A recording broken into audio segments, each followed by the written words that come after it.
Praise the Lord. இன்றைய ஜீவாப்பம் ரோமர் 10ஆம் அதிகாரம் 4ஆம் வசனம். விசுவாசிக்கிற எவனுக்கும் நீதி உண்டாகும்படியாக கிறிஸ்து நியாயப்பிரமாணத்தின் முடிவாயிருக்கிறார். அல்லேலூயா.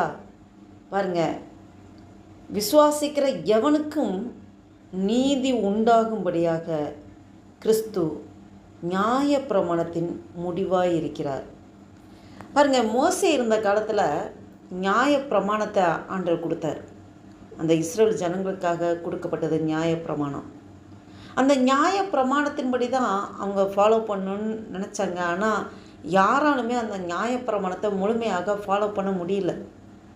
ஆண்டவர் சட்டத்திட்டங்கள், பிரமாணங்கள் எல்லாமே கட்டளைகள், அந்த கற்பனைகள் எல்லாம் சேர்த்தா 613, மொத்தம் 613ஐயும் யாராலையுமே ஃபாலோ பண்ண முடியல. எல்லாத்தையுமே முழுமையாக கை கொண்டால் மட்டும்தான் அவங்க நீதி உள்ளவர்களாக அங்கீகரிக்கப்படும். யாராலையுமே கை கொள்ள முடியல. இயேசு கிறிஸ்து ஒருவரை தவிர.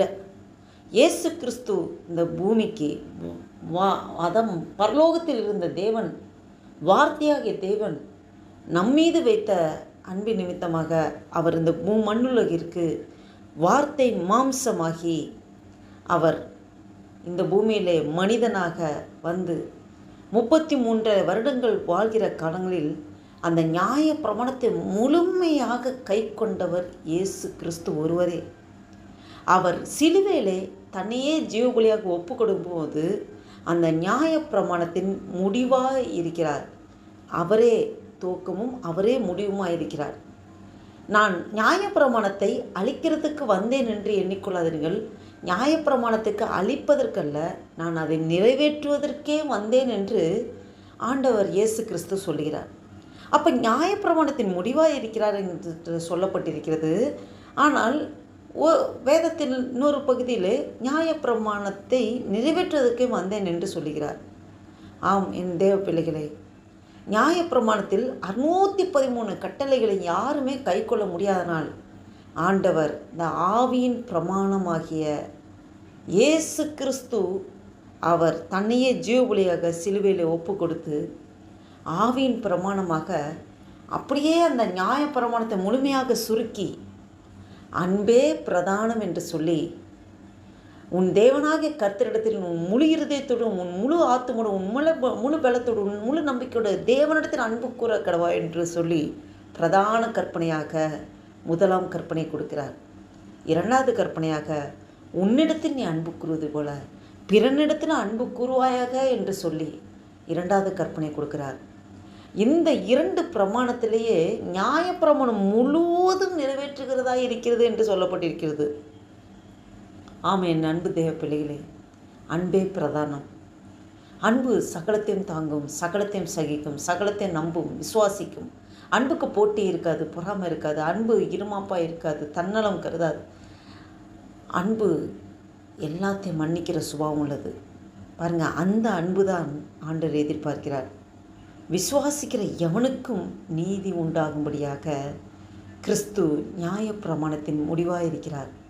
இந்த இயேசு கிறிஸ்துவை நாம் விசுவாசிக்கும்போது, இருதயத்தை முழுமையாக ஏற்றுக்கொள்ளும்போது, விசுவாசிக்கிற எவனுக்கு நீதி உண்டாகும்படி என்று சொல்லப்பட்டிருக்கிறது.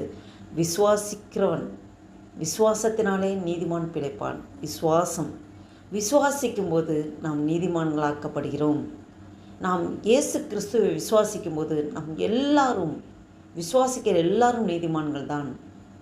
அப்போ விசுவாசிக்கிற எவனுக்கு நீதி உண்டாகும்படியாக கிறிஸ்து நியாய பிரமாணத்தின் முடிவாக இருக்கிறார். என் அன்பு தேவப்பிள்ளைகளே, இதை கேட்டுக்கொண்டிருக்கிற உங்கள் ஒவ்வொருவரோடும் அடிமை என்னோடும் ஆவியானவர் இந்த வசனத்தின் மூலம் நம்மளோடு இடைப்படும் காரியம் என்னவென்றால், நாம் இயேசு கிறிஸ்துவை விசுவாசிக்கும் போது நாம் நீதிமான்களாக்கப்படுகிறோம்.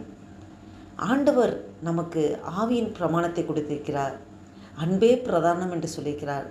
அந்த ஆண்டவர் அந்த அன்பை வாழ்ந்து காண்பித்தார். சிலுவின் மரண பரியந்தம் தங்களை முழுவதுமாக தன்னை தாழ்த்தி நமக்காக அந்த அன்பை சிலுவையிலே முற்றிலுமாக நிறைவேற்றி முடித்தார்.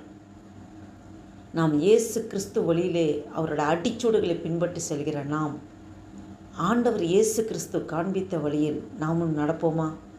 அன்பை காண்பிப்போமா?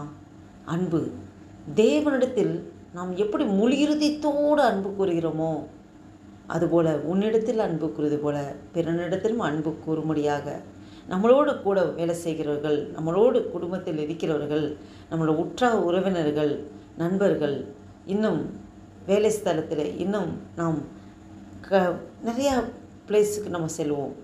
நாம் அன்றாடம் செல்கிற இடம் தெரிந்தவர்கள், தெரியாதவர்கள், அறிமுகம் உள்ளவர்கள், அறிமுகம் இல்லாதவர்கள் எல்லாரிடம் நாம் அன்பை காண்பிப்போம்.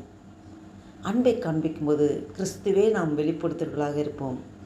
நாம் கிறிஸ்துவை போல மாற வேண்டுமென்றால் மாயமற்ற அன்பை நாம் மற்றவர்களுக்கு அந்த அன்பை நாம் பிரதிபலிப்போமா? கிறிஸ்துவை நாம் பிரதிபலிக்கிறவர்களாக நாம் நடப்போமா? நம்மளை நம்மை முழுவதுமாக ஒப்பு கொடுப்போம். இந்த புதிய நாளைக்காக அன்று நோக்கி பார்த்து ஜெபம் செய்வோம்.